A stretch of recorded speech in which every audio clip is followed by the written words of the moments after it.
Hello dear students, good morning to all of you. In the series of organizing chapter, we have discussed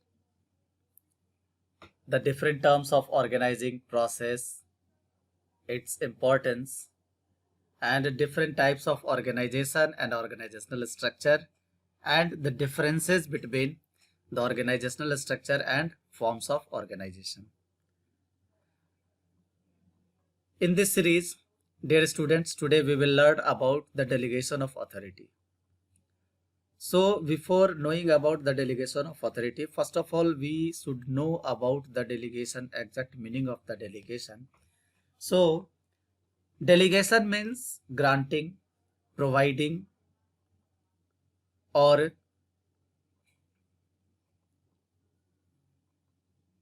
empowering certain people for certain work, and for completion of that particular work, some rights are being given to perform it in proper way. So, dear students, delegation of authority is always parallel to delegation of responsibility, because a responsibility cannot be fulfilled or responsibility cannot be performed in well or in proper way until or unless authority is not going to be transferred by the management to its subordinates or the other person who are going to be responsible for any particular work performance. So here, regarding delegation of authority, in simply we can say that delegation of authority means the granting of authority to subordinates to operate within the prescribed limits. Delegation of authority, it means authority is given, but some conditions, some terms, some rules and regulation with some limits. It does not mean that the authority is going to be provided to the subordinates. Now subordinates are free to do any kind of work. No, there must be some limits, and they must be answerable to their superior for their work. So it must be within the prescribed limit, where the manager who delegates the authority holds his subordinates responsible for proper performance of the assigned task, and to make sure that his subordinates perform all the works effectively and efficiently in expected manner or the designed term, the manager creates accountability. So, dear students, in brief or in short, we can say delegation of authority, it means empowering the subordinates with some specific rights for completion of particular responsibility or particular work in proper way. Now, during the delegation, first of all, we must learn about the process of delegation or the elements which are required for delegation. So first is authority. In this term, first process is the authority. It means it is a kind of right or the power with the exclusive which the organization provides them with the aim to accomplishment of certain common organizational goal. It means first of all authority is being provided after providing the responsibility. First of all authority is being provided so that they can accomplish their work and achieve the certain organizational goal for which they are responsible. So authority is simply means provide the power to the subordinates, or empowering the subordinates, or granting the power or the rights to the subordinates. Without the authority, it is quite impossible that a manager ceases to be a manager.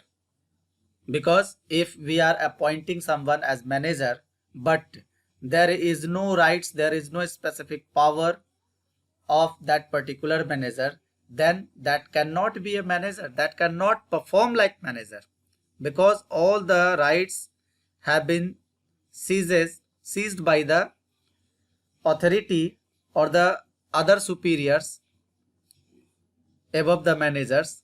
Then a manager cannot perform, a manager cannot accomplish the goal, and or we can say that the manager cannot get the work done by their superiors, because as the manager will guide or instruct or give the direction to any of the subordinates, then some of the subordinates may deny, and due to absence of the power, the manager cannot compel, or manager cannot get the work done by the subordinates. So dear students, first authority is required, and regarding this, as according to Henry Fayol has stated that authority is the right to give order and the power to exact obedience, because due to right they can order and the subordinates become obedience and they perform their work. So dear students, in other words, or in short, we can say that the authority means the power of taking decision in order to, according to my view, it is the power of taking decision in order to guide the activities of others. Authority is that power which influences the conduct of others. Now, next process or next element is a responsibility. If power is being given, then for what? For completion of certain work. So, responsibility is also required. Until or unless providing the power without the completion of any responsibility, it will be baseless, or there is no use of power, or wasting of the power, wasting of the right. So there should not be any wasting of the right. So for achieving the goal or making the distribution of authority successful, some responsibilities are given to the managers or other subordinates. So responsibility is a kind of duty. Simply, responsibility means the duty for which they are responsible to perform. Suppose that any person is on job, either it is clerk or the production manager. They have to proper take care of their job.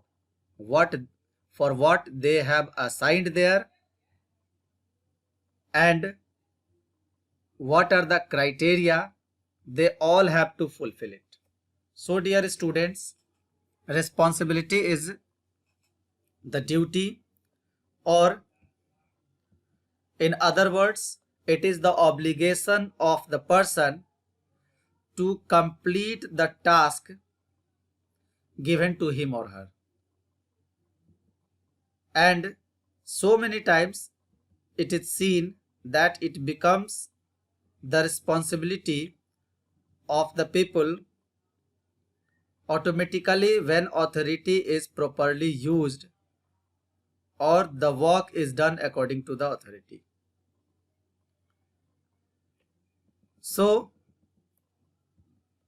if we take the definition of McFarland, so responsibility is defined by McFarland as the duty and activities assigned to a position or an executive. It means whatever duties have been assigned by the particular person to perform it, that duty is known as responsibility. Or in short, we can say that it is a kind of obligation of a subordinate to properly perform the assigned duty. When superior issues order, it becomes the responsibility of the subordinate to carry it out. So dear students, these two things are mandatory in each and every condition, and if we think about the characteristics on the basis of above definition, we find the following characteristics of responsibility. First is its importance lies in the creation of the obligation to perform the work. Second is it arises from the superior subordinate relationship. Third is unlike authority, it flows from bottom to top. Fourth is it is always in the form of a continuing obligation. And fifth is no one can delegate responsibility. It means responsibility can be provided through giving the order or assigning the job, but authority can be provided or granted. Now next term or the element is accountability. So accountability is nothing but the liability created for the transfer of authority. Accountability creates the obligation of the subordinates and makes him answerable for the work done by him or her. So this is accountability, dear students, because here the authority liability is created for transfer of authority. It means someone is accountable for some other work. Or we can say that the answerability for the performance of assigned duties. Suppose that if any superior has assigned some work to us, then we are answerable to that superior if the work is not going to be performed. So once a person accepts the authority, suppose that you are a manager and your superior or the boss has given you some power to for accomplishment of the particular job, and so some responsibility is delegated to you, some authority is delegated to you with some responsibility.